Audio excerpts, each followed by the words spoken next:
కనకమకామణిభూషితలింగం ఫణిపతివేష్టితశోభితలింగం దక్షసుయజ్ఞ వినాశనలింగం తత్ప్రణమామి సదాశివలింగం.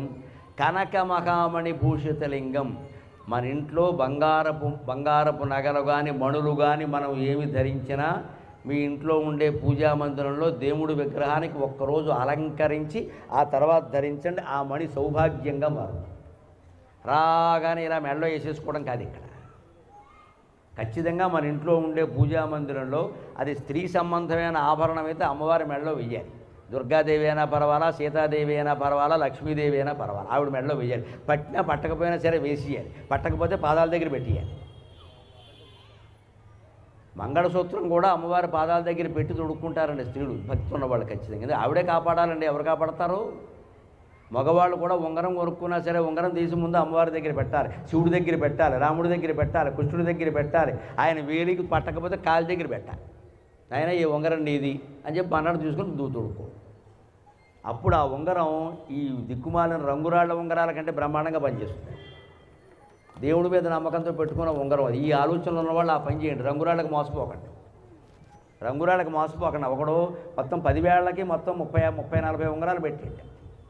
అవన్నీ ఏవో వెలవెలబోతూ ఉన్నాయి. ఒక్క ఉంగరం బాగా మెరుస్తుంది, అది పెళ్లినాడు పెట్టిన ఉంగరం. ఇవన్నీ ఎందుకు పెట్టేవరా అన్నట్టు. ఆ ఉంగరం పెట్టుకోవడం వల్ల ఇవన్నీ పెట్టుకోవాల్సి వచ్చింది అన్నట్టు. అది పెట్టుకోకపోతే ఇవన్నీ బాగానే ఉండేవి, పెళ్ళి అయ్యాక వచ్చేవి ఇవన్నీ. ఆ పెళ్ళి ఉంగరం ఒకటి పెట్టుకోబట్టి ఈ 40 ఉంగరాలు పెట్టుకోవాల్సి వచ్చింది. తర్వాత ఎన్ని వచ్చాయి ఇవన్నీ? ఈ రంగురాళ్ళ ఉంగరాలు ధరించి మోసపోకండి. టీవీలో ప్రకటనలు చూసి మీరు చేయించుకున్న ఉంగరమే, మీ మామగారు మీకు పెట్టిన ఉంగరమే, మీరు కష్టపడి చేయించుకున్న ఉంగరమే, లేదా పెళ్లి రోజుకి మీ భర్త మీ ఎందు ప్రేమతో చేయించినటువంటి ఉంగరాన్ని ఒక్కసారి అమ్మవారి దగ్గర పెట్టండి. అమ్మ ఇవి పెట్టేసుకోకండి, వెంటనే కక్కుర్తి పడి వెనక్కడ పెట్టండి, ఆవిడ పాదాల దగ్గర పెట్టండి, అమ్మ కాపాడమని అడగండి. ఆ తర్వాత ఆ ఉంగరం తీసుకుని పెట్టుకోండి. అన్ని రకాల శుభాలు జరుగుతాయి, అనుమానం ఏం లేదు. భగవత్ సంకల్పం. ఏది మనం అనుభవించేటువంటి వస్తువుని ముందు భగవంతుడికి అర్పించాలి. అది కూడా లేకపోతే ఎలాగా?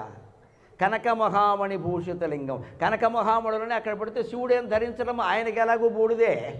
వీడు ఇంత ఆభరణాలు పట్టుకొచ్చి నాకు పెట్టాడు, వీడికి ఎప్పటికీ ఈ ఆభరణాలకి లోటు ఉండకుండా ఉండుగాక అనుకున్నాయి. ఫణిపతి వేష్టిత శోభితలింగం. అంతటి శివలింగం. శివుడి మెడలో ఎప్పుడు పాము తిరుగుతూ ఉంటుంది. ఎందుకో తెలుసా? ఆ పాము విడిగా ఉంటే భయపడుతుంది మనని, శివుడి మెడలో ఉంటే భయపెట్టదు. అందుకని మన జీవితంలో కూడా భయం అనే పావుని జయించాలి అంటే మన మనస్సులో శివుడు ఉండాలి ఖచ్చితంగా. నమ శివాయ నమ శివాయ నమ శివాయ అనే పంచాక్షరి జపాన్ని మానకుండా ఉంటే సర్పభీతి కూడా మనకి ఉండదు. దక్ష సుయజ్ఞ వినాశనలింగం. దక్షుడు చేసింది చాలా గొప్ప యజ్ఞం. ఇందాకే ఆ కథ అంతా చెప్పుకున్నాను. కానీ అహంకారంతో చేశాడు. యజ్ఞాలు యాగాలు ఎప్పుడూ నిరహంకారంగా చెయ్యాలి. నేను చేస్తున్నాను అనే భావన ఉండకూడదు. భగవంతుడు చేయిస్తున్నాడు, ఈ చెయ్యి చేస్తోంది అంతే. దానం ఇచ్చాము అంటే భగవంతుడు ఇచ్చే అవకాశం ఇచ్చాడు, ఈ చెయ్యి ఇస్తోంది అంతే. అలా చేస్తే యజ్ఞం నిలబడుతుంది. లేకపోతే సొంత మావగారి యజ్ఞాన్ని కూడా విధ్వంసం చేసేసాడు. ఇక్కడ చుట్టరకాలు ఏమి ఉండవు. ఇక్కడ దక్షుడు మరి సొంత మావగారే కదా. అయినా దక్ష సుయజ్ఞ వినాశనలింగం. మావగారు తండ్రి ఇంకో బంధాలు ఏమి ఉండవు. తప్పు ఒప్పు రెండే ఉంటాయి. మనలాంటి వాళ్ళు కాదు దేవతలు. వాళ్ళకి మానవ సంబంధాలన్నీ పట్టవండి. ధర్మం అధర్మం అనేవి ఉంటాయి తప్ప వీడు మావాడు వీడు పరాయివాడు అనే భావన ఉండదు అక్కడ. అందుకని ఏది ధర్మమో అది చేస్తారు. మావగారి విషయమేనా అంతే, పిల్లల విషయమేనా అంతే. అందులో తేడా ఏమి ఉండదు. అందుకని అదే మనం కూడా మానవ సంబంధాల్లో పాటించాలి. ధర్మాధర్మాలకి ప్రాధాన్యం ఇవ్వాలి. కానీ వీడు మా మేనలుడు వాడు మా తోడలుడు అనే మాట రాకూడదు. అక్కడ ధర్మమే ముఖ్యం. అందుకని ఆ ఆలోచన చేయాలి. కుంకుమ చందన లేపితలింగం పంకజగార సుశోభితలింగం సంచిత పాప వినాశనలింగం తత్ప్రణమామి సదాశివలింగం. కుంకుమ చందన లేపితలింగం. శివుడు ఏమీ ప్రత్యేకమైన లేపనాలు పోతలు కోడు. కానీ మనం పూస్తే వద్దని చెప్పడం. అందుకని మన ఇంట్లో కానీ దేవాలయాల్లో కానీ ప్రత్యేకమైన ఉత్సవాల్లో చందనము కుంకుమ మొదలైనవి శివుడికి అర్చన చేయొచ్చు. రోజు ఆయన ఇష్టపడేవి కావు. కానీ భగవంతుడు ఎలా ఉంటాడు అంటే ఏదో వాడికి ఇష్టం కదా, వాడు పూస్తున్నాడులే అని పూజించుకుంటాడు. ఒక్కోసారి తల్లిదండ్రులు చూడండి, వాళ్ళకి ఇష్టం లేకపోయినా సరే పిల్లలు చెబితే వింటారు. చిన్నపిల్లలు నా కోసం పెట్టుకో నాన్న, నా కోసం పెట్టుకోండి, ఇష్టం లేకపోయినా పెట్టుకుంటారు. మా అమ్మాయి అడిగింది చిన్నపిల్ల, దాని ఇష్టం కోసం పెట్టుకుంటున్నాను. అది ప్రేమ. భగవంతుడికి మనకి పిల్లల యందు ప్రేమ ఉన్నట్టే భగవంతుడికి మన భక్తులందరి మీద ఉంటుంది. అందుకని మనం కుంకుమ పూసినా, చందనం పూసినా, కనక మహామణులు పెట్టినా హాయిగా పెట్టించుకుంటాడు ఆయన. ఎందుకంటే మనం ప్రేమతో పెడుతున్నాం, కానీ ఆయనకి అది అక్కర్లేదు. కుంకుమ చందన లేపిత లింగం పంకజకార సుశోభిత లింగం. అర్చన పూర్తి అయిన తర్వాత పద్మాలు అక్కడ పెడితే మరింత అందంగా ఉంటుంది శివలింగం. అది కూడా 1, 2, 3 అంతకు మించి పెట్టకూడదు. చెరువులో తామరపూలన్నీ కోసి పట్టుకొచ్చేయకూడదు, చెరువులు పాడు చేయడం. అందుకని 1, 2 పువ్వులు పెడితే ఆ మధ్యలో శివలింగం ఎంత అందంగా ఉంటుందండి. మన ఇంట్లో పూజామందిరంలో విగ్రహాలను ఎప్పుడూ కడగాలి, తుడవాలి, దానికి శంకలు పెట్టుకుని మానేయకండి.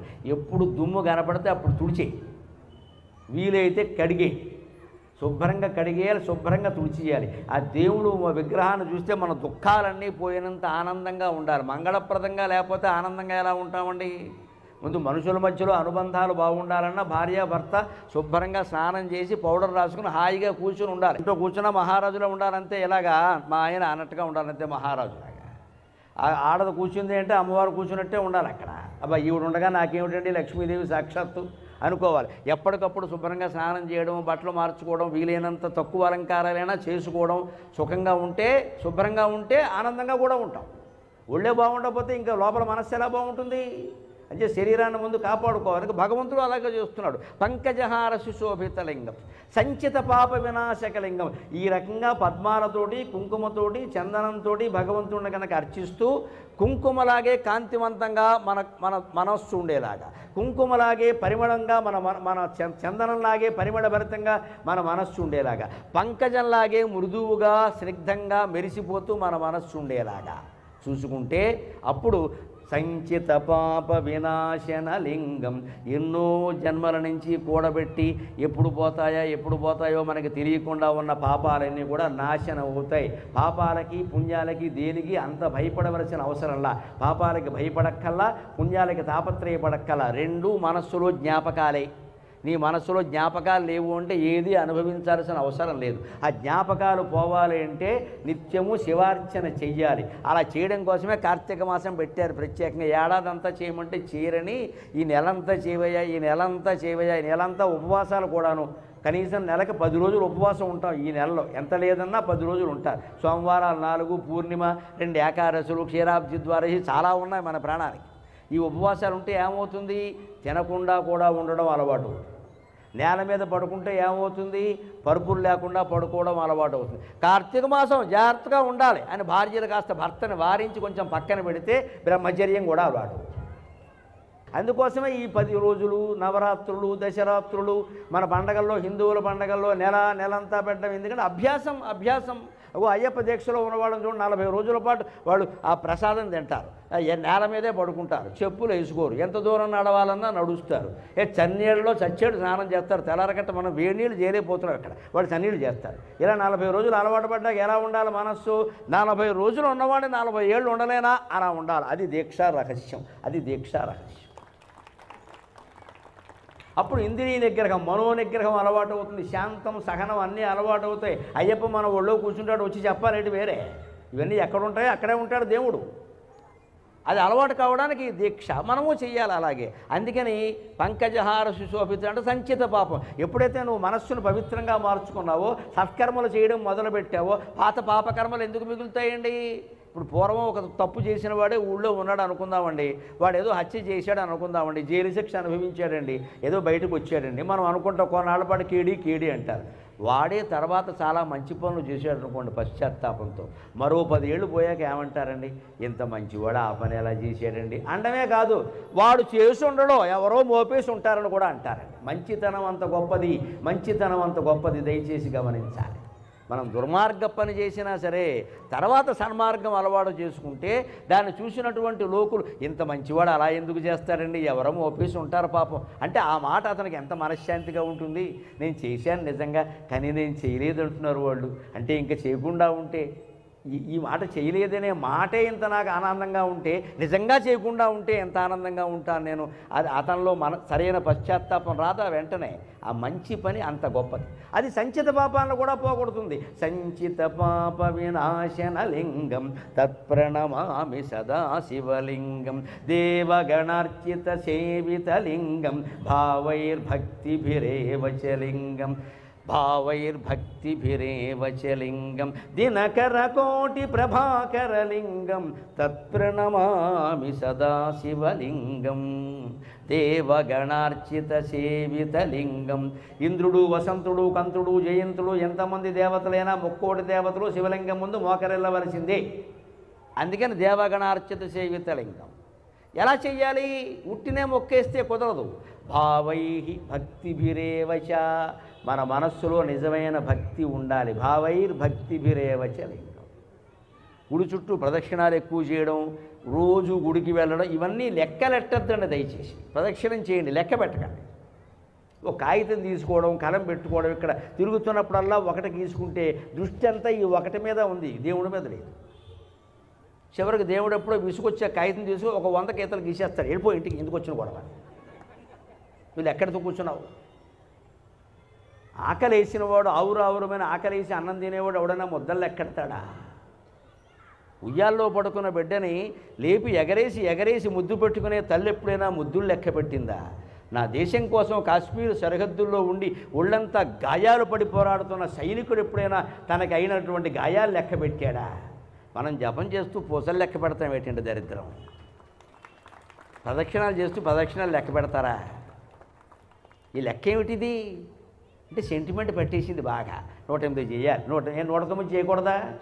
లేకపోతే 107తో ఆపేయకూడదా? ఈ లెక్కలు వేసుకుంటూ కూర్చునే దేవుడు కూడా లెక్కలు వేస్తాడు వ్యాపారస్తుల్లాగే. ఓ సమయం పెట్టుకో, అరగంట చేసే వెళ్ళిపో, లెక్కట్టుకో. అరగంట అనుకో, వాచి పెట్టుకో, అలారం మొగ్గానే ఆపి. దానివల్ల మనకు సమయం కూడా కలిసి వస్తుంది. నువ్వు ఎంత చేయగలవు అంతే చేయి. జపం చేయలేమండి, సహస్ర గాయత్రి చేయలేము, 1000 నామాలు 1000 సార్లు చేయలేము, మానేయండి. పావుగంట పెట్టుకోండి, అరగంట పెట్టుకోండి, ఎంత చేయగలిగితే అంత. అరగంటలో ఎంత అయితే అంత చేయండి. అరగంటకి సెల్ ఫోన్ అలారం పెట్టుకోండి, అంతసేపు కట్టేయండి. మళ్ళీ మధ్యలో ఫోన్ మాట్లాడదు, అంతసేపు కట్టే అలారం పెట్టుకో. అరగంట అవగానే ఆపి, చాలు నేను ఇంతే చేయగలను, దండం పెట్టు, భగవంతుడు అనుగ్రహిస్తాడు. ఈ లెక్కలు చూడండి దేవుడు. ప్రత్యేకించిన కోరికలతో చేసే జపాలకే లెక్కలు ఉంటాయి. ఎందుకంటే నువ్వు అక్కడ షరతు పెట్టావు, దేవుడు షరతు పెడతాడు. అది కామ్యకర్మ వేరు, నిష్కామ కర్మ వేరు. కామ్యకర్మ వేరు. అక్కడ యజ్ఞంలో ఏది వాడాలంటే రావాకంటే రావాకు బదులు తుమ్మాకు తెస్తానంటే కుదరదు. అక్కడ ప్రసాదం ఏదంటే అదే లెక్క. ఎందుకని నువ్వు ఒక కోరిక కోరావు, నువ్వు షరతులు పెట్టినప్పుడు దేవతలు కూడా షరతులు పెడతారు. నువ్వు ఏ షరతు లేకుండా పరమాత్మ నాకు అవకాశం ఉన్నంత వరకు చేస్తాను అంటే దేవుడు ఏమంటాడో తెలుసా?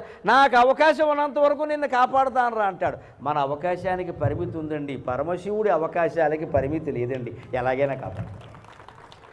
మన అవకాశం ఎంత, మనం ఎంత. కానీ ఆయనకి అవకాశం లేదండి, ఆయనకి ఆకాశమే అవకాశం. Sky is the limit. వ్యోమకేశఖ అని పేరు ఆయనకి. ఆయన తాండవం చేస్తూ కేశభాషను చాపితే ఆకాశం అంతా ఆక్రమించింది. ఆయనకు అవకాశం ఏంటంటే ఆకాశం అండి, అంతుందా? ఆయన కూడా ఏమంటాడు మనకు అర్థం కావడానికి, నువ్వు అవకాశం మేరకు చేసావు కదరా, నేను కూడా అవకాశం మేరకు కాపాడుతా. కానీ అవకాశం ఎంత? ఆకాశం అంతా. అంటే అన్నీ ఇస్తాడు.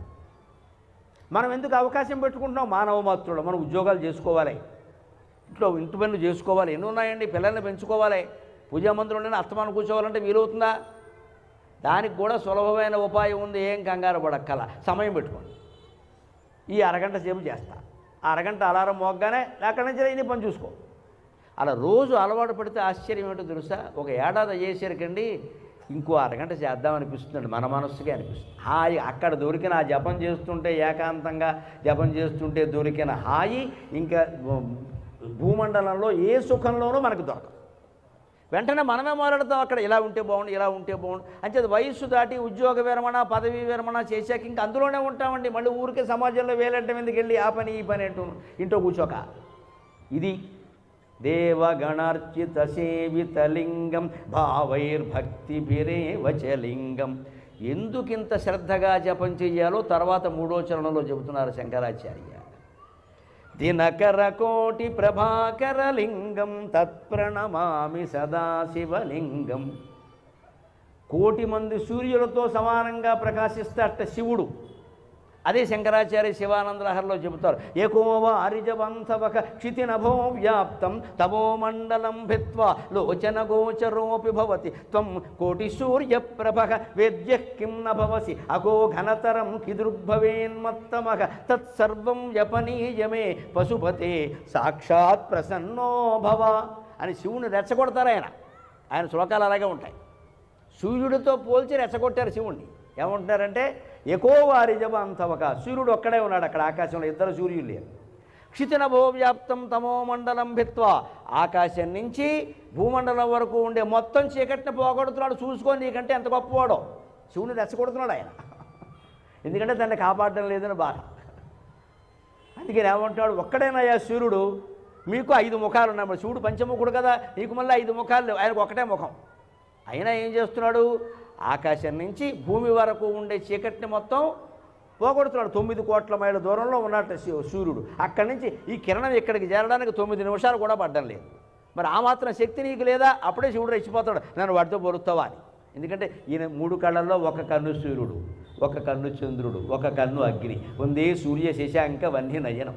నా ఒంట్లో ఒక కన్ను, వాడితో నన్ను పోలుస్తావా? ఇంతకీ ఏం కావాలో చెప్పమంటాడు. అది చెబుతున్నాడు ఆయన. తత్సర్వం క్షితినభో వ్యాప్తం తమో మండలం భిత్వా లోచన గోచరోపి భవతి త్వం కోటి సూర్యప్రభగ దినకర కోటి ప్రభాకర లింగం.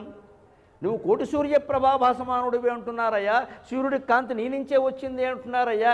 మరి సూర్యుడు మాకు కనబడుతున్నాడు, ఒక్కడే ఉన్నాడు, ఇంత చీకటి పోగొడుతున్నాడు. పైగా లోచన గోచరోపి భవతి, మా కళ్ళకు కూడా కనపడుతున్నాడు. సూర్యుని చూడొచ్చు కదా, నమస్కారం చేసుకోవచ్చు కదా. సూర్యుని చూస్తే కానీ అన్నం తినని వాళ్ళు ఇప్పటికీ ఉన్నారండి మనలో.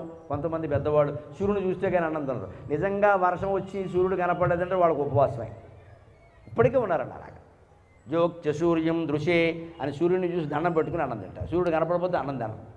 పెద్దవాళ్ళు ఉన్నారు. అప్పుడు 90 ఏళ్ళు వచ్చినా సరే తినరు. లేదురా నేను జీవితం అంతా పాటించాల్సిందే అంట. అదో పద్ధతి. భగవంతుడిని చేరుకోవడానికి, ఆత్మజ్ఞానం పొందడానికి ఏ పద్ధతి అయినా మంచిదేనండి. అందుకని ఆయన కనబడుతున్నాడు, ఒక్కడే ఉన్నాడు, నువ్వేమో 5 ముఖాలు వేసుకుని ఉన్నావు. ఆయన మొత్తం చీకటంతా పోగొడుతున్నాడు. కానీ నువ్వు నా మనస్సులో ఉండే చీకటిని పోగొట్టలేకపోతున్నావు, నిన్ను ఏమనాలయ్యా అన్నాడు శంకరాచార్య. తత్సర్వం వ్యపనీయమే. నా మనస్సులో ఈ సంసార బంధాల గురించి, ఈ ధనవాంఛల గురించి, కామవాంఛల గురించి, ఈ పదవి పీఠాల వాంఛల గురించి ఉండే చీకటి ఉందే, విపరీతమైన కోరిక. ఇది ఎంత దారుణమైందో. కానీ సూర్యుడు పోగొడుతున్నాడు. సూర్యుడి కంటే 1,000,000 రెట్లు కాంతి కలిగిన వాడు నువ్వు పోగొట్టలేకపోతున్నావంటే ఏమంటే నీ తప్పు కాదయ్యా, ఈ దుర్మార్గపు అజ్ఞానం అంత దారుణమైందనమాట. వేద్యక్కిం నభవసి అగో ఘనతరం కీదృగ్భవేన్మత్తమక. నాలో వ్యాపించిన చీకటి ఉందే, ఈ బంధాల మీద గురించిన వ్యాపడం, మా వాళ్ళని కొట్టుకు చచ్చిపోవడం ఉందే, ఈ వ్యామోహం ఎంతది అంటే భగవంతుడు కూడా పోగొట్టలేనంత అజ్ఞానం. అందుకని తత్సర్వం వ్యపనీయమే పశుపతే సాక్షాత్ ప్రసన్నోభవ. అది పోగొట్టి వెంటనే ప్రసన్నం కూడా కావయ్యా. సూర్యుడు పాటు చేయకపోతే ఎలాగా? విష్ణుమూర్తి కానీ నువ్వు కానీ సూర్యుడి కంటే గొప్పవాళ్ళు అంటారు కదా. మరి గొప్పవాళ్ళు అయిన వాళ్ళు తక్కువ వాళ్ళ కంటే ఎక్కువ పనులన్నీ చేయాలి కదా. ఆయన చేసిన పాటు కూడా చేయకపోతే ఎలాగా అని భగవంతుడు రెచ్చగొడుతున్నాడు ఆయన. అది దినకర కోటి ప్రభాకర లింగం. ఇలా భగవంతుడితో మాట్లాడాలమ్మా. మన చూసిన వాళ్ళు పిచ్చివాళ్ళు అనుకున్నా మంచిదే. పూజామందిరంలో కూర్చున్నామంటే ఎదురుగా ఉన్న విగ్రహాలతో మనం మాట్లాడాలి. చూసిన వాళ్ళు ఏమైనా అనుకోని, ఆయనలో ఆయన అనుకోని ఏం పర్వాలా. ఎవరితో మాట్లాడుతున్నామంటే దేవుడితో మాట్లాడుతున్నాం. ఏదో కుటుంబ బంధాలతోనూ మిత్రులతోనూ ఫోన్లో మాట్లాడడానికి గంటలు కాల్స్ పెట్టుకుని వాడు పలక్కపోయినా సరే, అందుబాటులో లేరు అని వచ్చినా సరే మళ్ళీ చేసి పనికిమాలిన మాటలన్నీ మాట్లాడతామే. పూజామందిరంలో కూర్చొని దేవుడితో మాట్లాడలేమంటే విసుగు వచ్చింది, దేవుడి ముందు చూపించండి. కోపం వచ్చింది, దేవుడి ముందు చూపించండి. భయం వేసింది, దేవుడి ముందు చూపించండి అమ్మా. తక్షణం దైవ సాక్షాత్కారం జరుగుతుంది. సామాన్యమైన విషయం కాదు. మన ఆర్తి మన ఆవేదన. నేను నీ భక్తుడై ఉండి కూడా నేను భయపడుతున్నానయ్యా, నీకే ఇది అవమానం అంటే తక్షణం మన భయాన్ని పోగొడతాడు. నీ భక్తుడై ఉండి కూడా దరిద్రంతో చస్తున్నానయ్యా, డబ్బులు లేక అప్పుల్లో పడి నీకే అవమానం అంటే తక్షణం లక్ష్మీ కటాక్షం వస్తుంది, అనుమానమేంలే. భక్తుడి ఆర్తికి భగవంతుడు తట్టుకోలేడు. ఉయ్యాలలో పిల్లాడు ఏడిస్తే తల్లి తట్టుకోగలదా? అన్ని పనులు మానేసి వెళ్ళిపోతుంది. భక్తుడు ఆర్తితో పిలిస్తే భగవంతుడు తట్టుకోలేడు. సమస్త దేవతల్ని వదిలేసి వస్తాడు. గజేంద్ర మోక్షం లెక్క వదిలి రాలేదా అలాగే వస్తాడు. ఆర్తి ఉండాలి. ఏదో అజీర్తితో ప్రార్థన చేయడం కాదు, తిన్నది అరక్క, ఆర్తితో ప్రార్థన చేయాలి. అష్టదళోపరివేష్టితలింగం సర్వసముద్భవకారణలింగం అష్టదరిద్ర వినాశనలింగం తత్ప్రణమామి సదాశివలింగం. అష్టదళ పద్మం, దాని మీద శివలింగాన్ని కనుక పెట్టినట్టయితే, అష్టదళ పద్మంతో శివుణ్ణి అర్చించినట్టయితే విశేషమైన ఫలితం చెప్పారు. ఇక్కడ అది అర్థం కాదు. శంకరాచార్యాలంటే సామాన్యమైన మాట చెప్పారు. అష్టదళాలంటే అష్టమూర్తులు, పంచభూతాలు. సో పృథివీ తేజో వాయువులు ఆకాశాలు, ఆ పైన సూర్యచంద్రుడు ఇద్దరు, ఆ పైన జీవుడు, ఇవే శివుడు అష్టమూర్తులు. అష్టదళోపరివేష్టిత లింగం, పంచభూతాత్మకమైన శరీరం ఉంది ఇక్కడ. దీంట్లో మళ్ళీ సూర్యుడు కళ్ళల్లో వెలుగు రూపంలో ఉన్నాడు, చంద్రుడు మనస్సు రూపంలో వెలుగుతున్నాడు, జీవుడు రూపంలో ఒక శక్తి ఉంది. ఈ అష్టదళాల్లోనూ శివుణ్ణి పెట్టాలి. అంటే నీ గుండెల్లోనే శివుడు ఉన్నాడు అని భావన చెయ్యాలి. అలా చేస్తే సర్వసముద్భవ కారణలింగం. ఈ సృష్టి అంతా ఏర్పడడానికి అష్టమూర్తులే కారణం, పంచభూతాల కారణం, సూర్యచంద్రుడు కారణం, జీవుడు కారణం. లేకుండా ఏది ఏర్పడలేదండి, అన్ని జీవులు అంతే. అందుకని అన్నిటికీ అదే మూలం. కాబట్టి అష్టదళాలంటే అష్టమూర్తులుగా భావించు.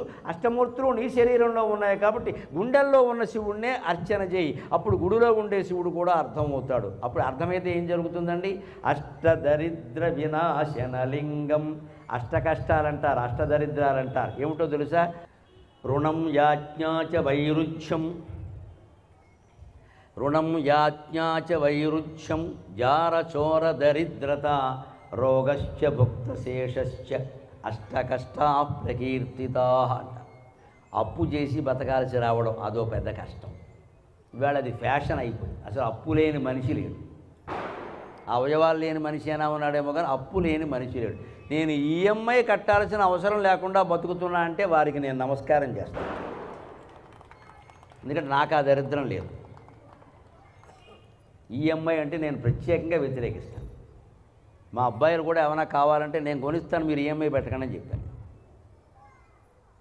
పెట్టకూడదు, అది అలవాటు చేసుకోమని. డబ్బులుంటే కొనుక్కోవాలి, లేకపోతే మానేయాలి. ఇవాళ బాగా సమాజంలో వ్యాపించింది ఏమిటి అంటే ప్రతిదానికి యాప్ అప్పు, యాప్ అప్పు, తర్వాత వాడు టాపు, మనం ఊపి. ఇక్కడ ఈ అప్పు చేయడం బాగా దుర్లక్షణం అయిపోయింది. అందుకే డబ్బులు లేకుండా వస్తువు ఎలా కొంటా ఉంటే ₹1,00,000 వస్తువు కొనాలా, నీ దగ్గర 5,000 10,000 మించిలేవా, 90,000 అప్పు చేస్తావా? బుద్ధి జ్ఞానం ఉందా? పైగా నెలసరి వాయిదాలు ఎప్పుడో కట్టుకోవచ్చు. అర్థం లేదండి. ఉద్యోగంలో చేరాం, 50,000 జీతం ఉంది, ₹3 కోట్ల ఇల్లు కొంటాడండి 30 ఏళ్ళకి సరిపడా. ఇప్పుడు రోజుకు 30 బళ్ళలు వేసుకోవాలి అప్పు తీర్చారు. చచ్చిపోతాడు అన్యాయంగా గుండెపోటు వచ్చి. 30 ఏళ్ళకి సరిపడా అప్పు చేస్తావా? 50,000 జీతం ఉన్నవాడికి 3 కోట్ల ఇల్లు ఎందుకండి పని లేక? అదింట్లో ఉండలేడా? 5,000 10,000 ఇచ్చి ఉండాలి. నిజంగా 3 కోట్ల ఇల్లే నీకు కొనాలంటే 2 కోట్లు నీ దగ్గర ఉండాలి, క్యాష్ ఉండాలి. లేదా ఉన్న ఆస్తి అమ్మినా 2 కోట్ల పైన రావు. అప్పుడు నువ్వు అప్పు చేయి. 30,000 3 కోట్లు అప్పు చేస్తాడు. 30 ఏళ్ళు పెట్టామంటాడు, నెమ్మదిగా కట్టుకుంటాం. ఈ నెమ్మదిగా 30 ఏళ్ళు నెత్తి మీద తలనొప్పి కాదండి. ఆలోచించండి. యువతరం మొత్తం ఇక్కడే దెబ్బతింటున్నారు, ఆత్మహత్యల పాలవుతున్నారు. పైగా ఏమిటి, ఈ యథ ఉద్యోగాలు శాశ్వతం కాదు. పూర్వం పోస్ట్ మ్యాన్ ఉద్యోగం వచ్చినా సరే చచ్చే వరకు ఉండేది. ఇవాళ సాఫ్ట్వేర్ అంటే బాగా పనిచేస్తే జీతం పెంచాలి కాబట్టి తీసేస్తారు, పని చేయకపోతే పని చేయలేదు కాబట్టి తీసేస్తారు. మొత్తం మీద తీసేయడం ఖాయం. పైగా తీసేయడం కోసం ఒక మేనేజర్ పెడతారు, టీఎం, తీసేసే మేనేజర్. ఎంతమందిని తీసేస్తే అంత ఇంక్రిమెంట్ ఇస్తారు వాడికి. ఎందుకంటే కంపెనీకి నష్టం రాకూడదు. పక్కా వ్యాపారం జరుగుతుందమ్మా. ఎంత మోసపోతున్నాం. వాళ్ళకి మన మీద నమ్మకం లేదు, మనకి వాళ్ళ మీద గౌరవం లేదు. ఏం ఉద్యోగాలండి ఇవి? ఎందుకంటే రైల్వేలో పోర్టల్ ఉద్యోగం నయం. వాడు ఏదో సాయంత్రానికి సంపాదించుకుంటూ ఉంటాడు అక్కడ. ఈ ఉద్యోగాన్ని నమ్ముకుని మనం అప్పు చేస్తున్నామంటే అమాయకులం కాదు మనం. ఈ జీతం శాశ్వతం, అది ఉద్యోగమే ఉండదే. అప్పుడు అప్పు ఎక్కడి నుంచి కడతారో? ఇప్పటికే నెలకు 2 లక్షలు పెట్టేసావు ఈఎంఐ. ఇక్కడ ₹1,00,000 1,50,000. ఉద్యోగం ఊడితే, ఉద్యోగం చేయలేని పరిస్థితి వస్తే అనారోగ్యం రాదా అండి? తినే తిండి ఏంటండి? మధ్యలో వస్తాడు రూములోంచి, పొద్దున్న 10 రాత్రి 11 వరకు పనిచేస్తాడు. మధ్యలో వచ్చి నిలబడి తింటాడు 2 మెతుకులు. ఇది ఎక్కడ అరుగుతుంది? ఇది మళ్ళీ వెళ్ళిపోగానే ఫోన్ వచ్చింది కాలే పై కాలు వచ్చే వరకు ఈ కాల్స్ వస్తూనే ఉంటాయి. ఇక్కడ కాలు నిలవదు, కాలు పారిపోతాడు ఇక్కడికి. మరి అప్పుడు ఈ అరగకపోతే అనారోగ్యం. అప్పుడు వెంటనే వైద్యం దగ్గరికి వెళ్ళామనుకో, చేయి పట్టుకుంటే వెయ్యి, మళ్ళీ వదిలితే వెయ్యి. ఇవన్నీ ఆలోచించండి. ఎందుకు చెబుతున్నారో? దైవారాధన అంటే నేర్చుకోవలసింది స్తోత్రాలు చదువుకుంటూ కూర్చోవడం కాదు. ఇక్కడ అష్టదరిద్రాలంటే ఇవేనండి, రుణం. అప్పుడు యాజ్ఞ, ఇంకా ఉన్న అడుక్కోవచ్చాడు, బావా ఓ 2 లక్షలు సర్దవా, బాబా వాడు ఎక్కడి నుంచి వచ్చాడు, వాడు అప్పుల్లో ఉన్నాడు అక్కడ. ఇదే యాచన. ఇక అక్కడి నుంచి పిచ్చి నమ్మకాలన్నీ పెరిగి ఏమిటండి అనగా ఎవడో వస్తాడు, శుక్రుడు 6లో ఉన్నాడు, గురుడు 3లో ఉన్నాడు, నువ్వు ఇంట్లో ఉండండి, వాడికో 2 లక్షలు ఇచ్చావు, వాడు అప్పులు తీరాయి, నీ అప్పులు పెరిగాయి, శుక్రుడు గురుడు అక్కడే ఉన్నారు. ఇవన్నీ మన బలహీనతను సొమ్ము చేసుకుంటున్నారు, పక్క వ్యాపారం ఇది. కూర్చుని భగవన్నామస్మరణ చేసి సంతృప్తితో బతికితే అంతకంటే జీవితం ఉందా? సంతృప్తి, స్మరణ, ఈ 2 మాటలు గుర్తుపెట్టుకోండి. సంతృప్తి, స్మరణ, హాయిగా ఉంటారు. అప్పు చేసే పని లేదండి. రుణం, యాజ్ఞాచ, వైరుధ్యం, వాడితో తాగాదా, వీడితో తాగాదా, గొడవ ఎందుకండి? ఎక్కడదక్కడ వదిలేయాలి విషయాలు. ఓ మాట అంటే వదిలే, ఏం పర్వాలా, దాని గురించి ఓ పెద్ద పెంట చేయగా చేస్తే గొడవలు ఎక్కువైపోతాయి. మనం ఊరుకున్నాం అనుకో, వాడు ఇష్టం వాక్కుని 2 రోజులు వాక్కుంటాడు, ఊరుకుంటాడు. మాట్లాడేవరకు ఏం మాట్లాడినా ఇదోటి అటోటి లాగుతారు. ఇక్కడ ఈ ఫోన్లు పెరిగిపోయి ఇదో చావచ్చింది. ఇక్కడ ప్రతిదానికి ఓ వ్యాఖ్యానం, వాడేదో బొమ్మ పెడతాడు, దాని పక్కన ఏదో చేస్తాడు. ఇప్పుడు నేను అప్పుల గురించి ఏదో మాట్లాడాను అనుకోండి, ఎవడో రికార్డు చేసాడు అనుకో, గరికిపాటి వారు అప్పుల్లో మునిగిపోయారని పెడతాడు అక్కడ, దాని కింద వీడు కామెంటరీ పెడతాడు. ఇక్కడ ఇవన్నీ పడలేక ఈ రికార్డింగ్ కూడా వద్దని చెప్పి ఏం మాట్లాడినా తప్పే. ఎందుకంటే వీడికి యూట్యూబ్ పెట్టాడు, వీడికి డబ్బులు కావాలి, అందుకు నా జీవితాన్ని బలి చేస్తాడు. వీడు రేటు కక్కుర్తు కోసం, రేటింగ్ కక్కుర్తు కోసం నా జీవితాన్ని బలి చేస్తాడు. మొత్తం ప్రముఖులైన వాళ్ళు అందరం ఇబ్బంది పడిపోతున్నారు ఇక్కడ, మొత్తం ఆల్ సెలబ్రిటీస్. మమ్మల్ని అమ్ముకుని చూస్తారని నాకు అర్థం కాదు. అంత దమ్ముంటే నీ ఛానల్లో నీ సరుకేదో నువ్వు పెట్టుకో, నా బొమ్మ ఎలా పెడతావు? అది తప్పదు, చాలా ద్రోహం అది నిజం చెప్పాలంటే. నా అనుమతి లేకుండా నా బొమ్మ ఎలా పెడతావు నువ్వు? మంచికి జంటకి దేనికి పెట్టడానికి వీల్లేదు. అప్పుడే అది నిలబడుతుంది ఖచ్చితంగా. ఎందుకంటే స్వశక్తి అంటే ఏమి నమ్మకం, ఎవడు బొమ్మ పెట్టుకుని మనం అమ్ముకోవడం ఇక్కడ, ఎవడి మాటలో పెట్టుకుని మనం అమ్ముకోవడం ఇక్కడ. ఈ పరాయి ఆధారణ తగ్గిపోవాలి. అదే యాజ్ఞ, దరిద్రత అంటే అర్థం. అది ఈ యాచన, దరిద్రత, ఈ గొడవలు అవి వదిలేయాలి అక్కడికి. అంతేకాదు జార, చోర, దరిద్రత. ఎంత అందమైన భార్య ఉంటుందో, సుఖంగా సంసారం ఉంటుంది, ఎక్కడో ఎవరినో చూస్తాడు, పని లేక దాని వెనకాల పడతాడు. అబ్బాయి పొరపాటైంది రావుడు చేసుకోవాల్సింది, ఆ చేసుకున్న వాడిని అడుగు తెలుస్తుంది వాడు ఎన్ని పడుతున్నాడు. ఒకసారి వాడు ముద్దు దగ్గర మైకెట్టు, నేను చదువుతున్నాను నీకెందుకంటే. ఈ మధ్య ఇదివరకు ఇది మగవాళ్ళకి చెప్పేవాడు, ఇప్పుడు ఆడవాళ్ళకు కూడా చెప్పాల్సి వస్తుంది. నమశివాయ. ప్రియుడితో ఒప్పందం, సుపారి, భర్తను లేపేయి. ఎందుకని ఈవిడవ్వడం చూసింది ఎక్కడో సినిమా హాల్లో, వాడు నచ్చేసాడు. మొగుడు పనికి మళ్ళీ వాడి కింద కనపడ్డాడు. రాజుని చూసిన కళ్ళతో మొగుడు చూస్తే మొత్తం బుద్ధి అయిందని, రాజుని చూడకుండా ఉంటే బాగానే ఉండేది. మరి ఇదే మనకి జార, చోర అంటే. ఇప్పుడు అంతా మొత్తం ఆడమగ అందరూ తయారయ్యారు. ఇక్కడ ఎక్కడ చూసినా అక్రమ సంబంధాలే. రోజు పేపర్లో ఇవే హత్యలు, వీటి గురించే హత్య.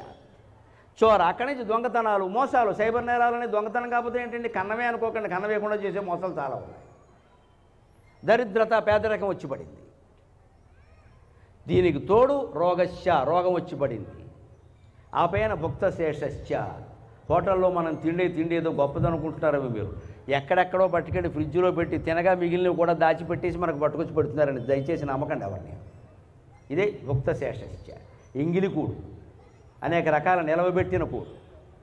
ఇవన్నీ పోవాలి అంటే అష్టదరిద్ర వినాశన లింగం తత్ప్రణమామి సదాశివలింగం. చిట్ట చివరిది 8వ శ్లోకం. సురగురు సురవర పూజితలింగం సురవన పుష్ప సదార్చితలింగం పరమపరం పరమాత్మకలింగం తత్ప్రణమామి సదాశివలింగం. సురగురువు అంటే బృహస్పతి, సురవరులు అంటే దేవతలు. బృహస్పతి, తార వంటి వారు కూడా, ఇంద్రుడు, శశీదేవి వంటి వారు కూడా వారికి ఆపదలు వచ్చినప్పుడు శివార్చన చేశారు. దేవతలందరూ చేశారు, దేవగురువులు కూడా చేశారు. సురవన పుష్ప సదార్చిత లింగం.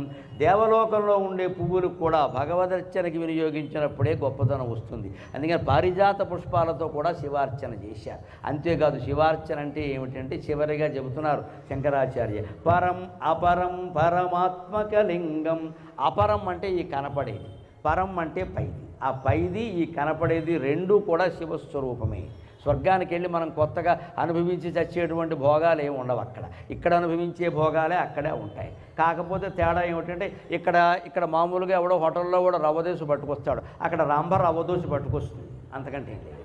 ఊర్వశి కాస్త ఉప్మా పెడుతుంది, అక్కడ మేనకు 2 మిరపకాయ బజ్జీలు ఇస్తుంది, తిలోత్తమ తిరగల్లో పెట్టి తిప్పేస్తుంది. అంతకంటే ఇంతకంటే వచ్చి చచ్చేది ఏం లేదు అక్కడ. కాస్త అందమైన వాళ్ళు వడ్డిస్తే పదార్థాలు అందంగా ఉంటాయా? రుచిగా ఉండాలి కదా ముందు. అందుకే అదేదో ఇక్కడే ఉన్నాం కదా, స్వర్గం ఆశించిన వచ్చేది లేదు. పరం అపరం ఆత్మకలింగం అన్నీ శివుడే. ఇక్కడే కనుక మనం ఆనందంగా ఉండగలిగితే ఇంతకంటే స్వర్గం ఉంటుందా? అంచేత చివరిగా ఒకటే మాట, ఇక్కడ లేనిది ఎక్కడా లేదు, ఇప్పుడు రాంది ఎప్పుడూ రాదు. గుర్తుపెట్టుకోండి, ఇక్కడ లేనిది ఎక్కడా లేదు, ఇప్పుడు రాంది ఎప్పుడూ రాదు. లింగాష్టకమిదం పుణ్యం యః పఠేత్ శివసన్నిధౌ శివలోకమవాప్నోతి శివేన సగమోదతి. ఈ లింగాష్టకాన్ని ఎవరైతే భక్తితో అర్థాన్ని భావన చేస్తూ పఠిస్తారో వాళ్ళు శివలోకాన్ని పొందుతారు మృత్యు అనంతరం. ఈ లోకంలో కూడా శివేన సహమోదతి. శివశబ్దానికి కేవలం ఏదో ముక్కంటి శివుడు అని కాదండి, మంగళప్రదుడు అని అర్థం. ఈ లోకంలో వారికి సర్వమంగళాలు జరుగుతాయి, వారి ఇంట్లో శుభాలే జరుగుతాయి, అశుభాలు జరగవు.